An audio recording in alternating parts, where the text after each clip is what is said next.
I'm very much looking forward to this next conversation with Professor Lessig, who you already are familiar with, his magic with Keynote, and two new speakers, Mika Sifry, who will moderate this conversation, really, and Adam Bonin.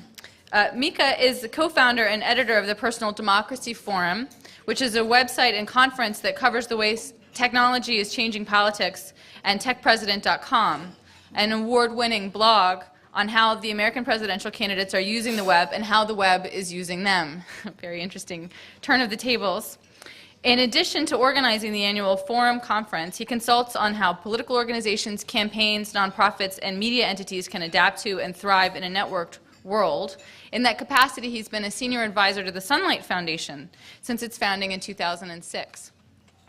Adam Bonin is the chairman of the board of directors for Netroots Nation and a member of the law firm of Cozen O'Connor in Philadelphia, where he represents clients in election law matters and has been extensively involved in efforts on behalf of the rights of online speakers.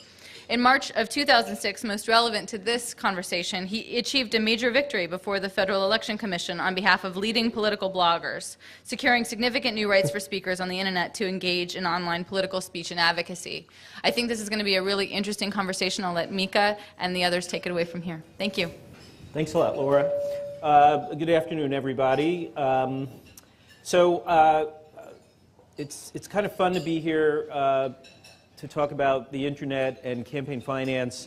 Some of you may not know, but I guess about 12 years ago, I left a long-time job at The Nation magazine and went to work for Public Campaign, which is one of the groups that have been working very hard for public financing of elections since 1997.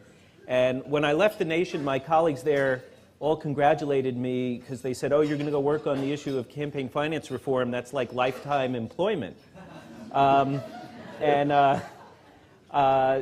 seriously, I do want to salute, there were a couple of names mentioned this morning about, people whose shoulders we stand on.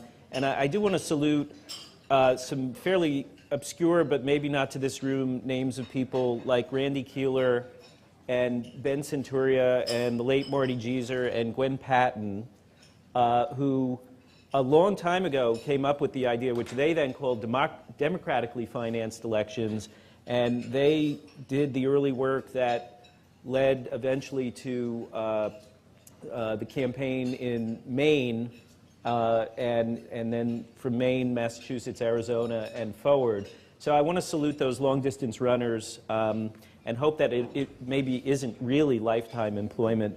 I'm going to start out by trying to frame the discussion, and then I see my role mainly is to pepper these two guys with provocative questions. But just to frame things, the question I hope we're going to dig into is whether the internet is like other media that came before it, or if there's something qualitatively different going on here as it relates to the world of political speech and political action.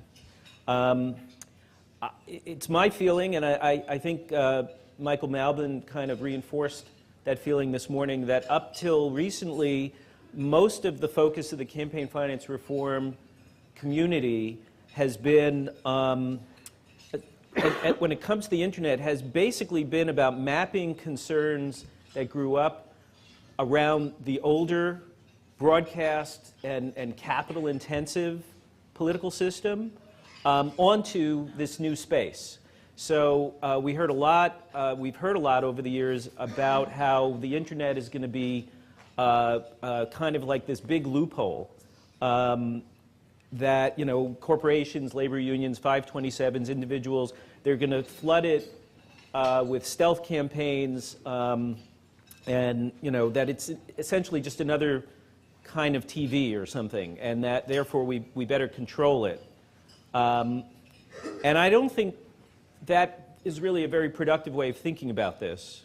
What we need, I think, is to start thinking about how the internet is perhaps enabling a much more level playing field for politics, one where money and money's ability to push a message at voters matters less and less, and people and their ability to gather around and spread the messages that they find compelling matter more and more.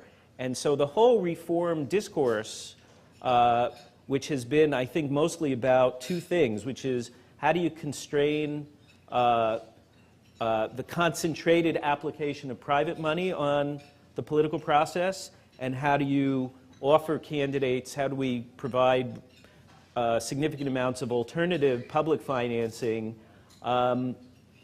that discussion has been missing this whole new arena that we need to explore and talk about how do we strengthen, how do we expand this new public sphere that the internet is making possible, and thus achieve the goals of reformers, which is to reduce the dominance of big money over the electoral process. So I want to suggest that maybe things like expanding affordable access to the high-speed internet, or network neutrality, or expanding fair use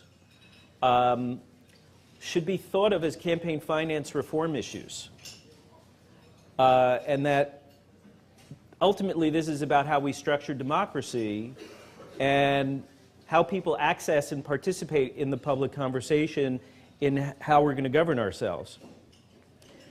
I have to say, I worked for 8 years at public campaign on the public financing issue, but I think I've seen more change in how politics works thanks to the rise of the internet in the last 5 years than anything done in terms of passage of campaign finance reforms. In terms of people being able to have a more meaningful voice in the process, in terms of candidates who lack establishment backing being able to launch viable campaigns for office, and in terms of exposing the system of special interest influence peddling, and I think even in terms of greater voter turnout.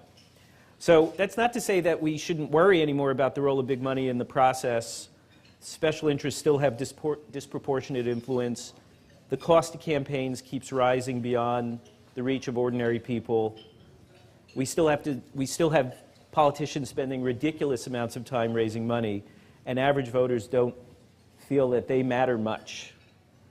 But I think, and the data from the Pew Internet Center seems to hold this out, that there seem to be two electorates forming. There's one, maybe 20, 25 million people in all who are high attention, high involvement voters, and the internet is a big piece of that. These are people who are much more involved in the participatory aspects of politics. They're creating and sharing their own messages and campaigns, and they're really actively influencing the process in some positive ways. And then there's a larger group of low attention voters, and I think this maps probably somewhat closely to people who are less likely to have high-speed access to the internet, and they are much more likely to still only be reachable by the older, more capital-intensive methods of influencing voters. So while I support and still embrace the concerns that people have about what we have to do to limit the power of big money, I hope we could spend more time figuring out how we expand internet access and active participation. And as Michael Malbum said, there are limits to what we can do just with limits.